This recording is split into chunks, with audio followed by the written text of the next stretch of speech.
400 வருஷமாய் இஸ்ரவேலை ஒடுக்காது பார்க்க முடியும். 400 வருஷமாய் இஸ்ரவேல் என்னும் ஒரு தேசம் இனி உருவாக கூடாது என்று சொல்லி கர்த்தர் கொடுத்த வாக்குத்தத்தம், ஆபிரகாம் கொடுத்த வாக்குத்தத்தம், ஈசா கொடுத்த வாக்குத்தத்தம், யாக்கோபு கொடுத்த வாக்குத்தத்தம் உருவாக கூடாது என்று சொல்லி எகிப்திலே இஸ்ரவேலை கானானுக்கு விடாதபடி பயங்கரமாய் சாத்தான் ஒடுக்கிறான். அல்லேலூயா.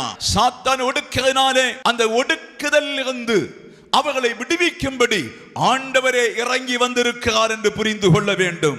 ஆனபடிதான் அவர்கள் 400 ஆண்டு காலம் ஒடுக்கினார்கள்.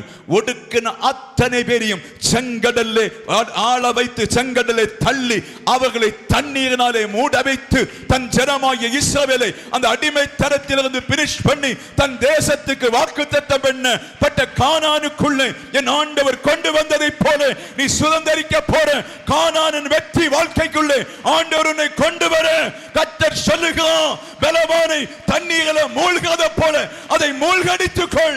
செங்கடல் பக்கம் வரை அவன் ஒதுக்கினான், செங்கடல் பக்கம் வரை நெருக்கினான், பயங்கரமாய் பயர வைத்தான், பயங்கரமாய் நடுங்க வைத்தான். பயங்கரமான ஒதுக்கி கடைசி நேரத்தில் அவர்களை செங்கடல மூழ்கடித்து விட்டார் என்று பார்த்துக் கொள்ள முடியும். நீ ஆராதிக்கிற தேவன் வைராக்கியம் உள்ளவர், நீ ஜெபிக்கிற தேவன் வைராக்கியம் உள்ளவர், நீ ஆராதிக்கிற தேவன் பலவான், பெரிய பலவான். வானத்தை பூமி உண்டாக்கி இன்றைக்கு மகத்துவத்திலே இருக்கிற தேவன், யாரும் காணக்கூடாத ஒளியிடத்திலே வாசம் பண்ணி கொண்டிருக்கிற கர்த்தர் சொல்லுகிறார், நீ என் கற்பனை கைகொள்வாயானால் உன் குடும்பத்தை அலங்கோலம் படுத்துக பலவானை நான் மூடி போடுவேன். நீ என் பிள்ளையாய் மாறு, நீ என் மகனாய் மாறு, நீ என் மகளாய் மாறு.